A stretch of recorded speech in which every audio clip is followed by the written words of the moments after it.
मैं उसे इतना खुश नहीं देख सकती जब मैं खुश नहीं हूँ। ये लो, ये एक बहुत बाअसर तावीज है। ये इसके घर के कोने में मिट्टी में दफन कर देना। वाह, ये कितना जादुई है। जी, मैं दफन कर दूंगी। बहुत अच्छा, खबरदार रहना। ये कहानी है अब्दुल्लापुर की, जहाँ एक बहुत ही खूबसूरत और ज़हीन लड़की माहनूर रहती थी। माहनूर की खूबसूरती की सब तारीफ करते, जो भी उसे देखता वो उसकी तारीफ किए बगैर ना रह पाता। मगर इनके सामने वाले घर में एक औरत रहती थी जिसका नाम शमीम था। शमीम बज़ाहिर एक दीनदार औरत थी। वो अपने घर में अकेली रहती थी। उसका एक ही बेटा था जो मुल्क से बाहर रहता था। ये जब भी माँ नूर को उम्ना की खिदमत करता देखती, उसके दिल में हसद पैदा होता। अम्मी, ये रही आपकी चाय, बिल्कुल वैसी जैसी आपको पसंद है। जी बेटा, जेती रहो। माँ नूर की तबीयत कुछ खराब रहने लगी। घर के आसपास एक अजीब सी खामोशी छा गई थी, जैसे हवा भी कोई राज छिपा रही हो। माँ नूर की तबीयत दिन ब दिन बिगड़ती जा रही थी। कभी वो अचानक हंसने लगती और अगले ही लम्हे खौफ से कांपने लगती। एक रात, अम्मी, वो फिर आ गया है।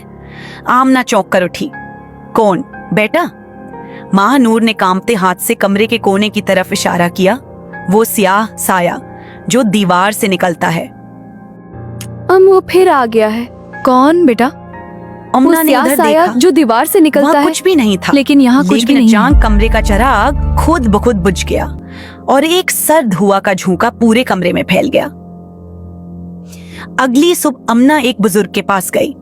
बुजुर्ग ने आंखें बंद की, कुछ देर खामोश रहे, फिर बोले, ये कोई आम जादू नहीं, इसमें एक पुरानी ताकत शामिल है। ये कोई आम जादू नहीं, इसमें एक पुरानी ताकत शामिल है। जिसने ये किया है उसने हसद को नफरत में बदल दिया है। लेकिन डरो मत, हर अंधेरे पर अल्लाह का नूर गालिब है। जी बुजुर्ग। उन्होंने उम्ना को कुछ आयात पढ़ने को दी और ताकीद की कि वो घर में हर वक्त अल्लाह का जिक्र जारी रखें। उधर शमीम, वो खुद भी अब चैन से नहीं रह पा रही थी। हर रात उसे ख्वाब आते। वही स्याह साया उसके करीब आता और धीरे से कहता, तुमने मुझे बुलाया है, अब मैं तुम्हारा हूँ। तुमने मुझे बुलाया है, अब मैं तुम्हारा हूँ। कौन है? एक दिन उसने अपने हाथ पर अजीब सा निशान देखा, जैसे किसी ने जलती हुई लकीर खींच दी हो। अब वो खौफजदा हो चुकी थी, मगर बहुत देर हो चुकी थी। एक शाम उम्ना को अपने घर के पछवाड़े में मिट्टी खदी हुई नजर आई। वो चौंक गई जब उसने गौर से देखा तो वहां से एक पुरानी सी बोतल झलक रही थी।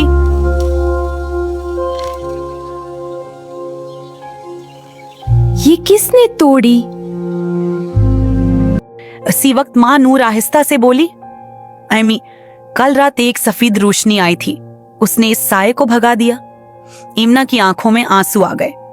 वो समझ गई ये अल्लाह की मदद थी। इधर शमीम के घर में अचानक वो साया पहले से ज्यादा खौफनाक हो चुका था। वो चीख रही थी, मुझे छोड़ दो, मैंने गलती की। साया बोला, मुझे छोड़ दो, मैंने गलती की। अब उसी देर हो लम्हे चुकी है, दरवाजा मुझे जोर से आजाद खुला। किया है। वही बुजुर्ग अंदर दाखिल बिस्मिल्लाहिर्रहमानिर्रहीम। हुए। उन्होंने बुलंद आवाज में कुरान की आयत पढ़ना शुरू की। कमरा लरजने लगा, साया चीखने लगा और फिर अचानक गायब हो गया। शमीम जमीन पर गिर गई, रोती हुई। मुझे माफ कर दे, मैंने हसद में आकर सब कुछ बर्बाद कर दिया। तुम अकेली नहीं थी।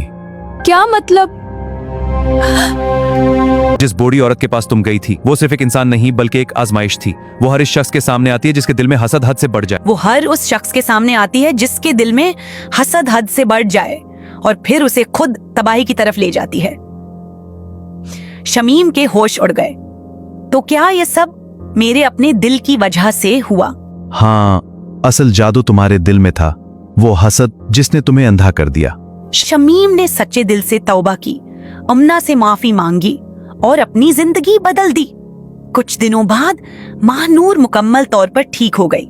घर में सुकून वापस आ गया और वो स्याह साया हमेशा के लिए गायब हो गया। हसद सिर्फ दूसरों को नुकसान नहीं देता, बल्कि सबसे पहले इंसान के अपने दिल को तबाह करता है। और जादू जैसी बुराई वक्ती ताकत तो दे सकती है, लेकिन इंजाम हमेशा खौफनाक होता है। असल ताकत सिर्फ अल्लाह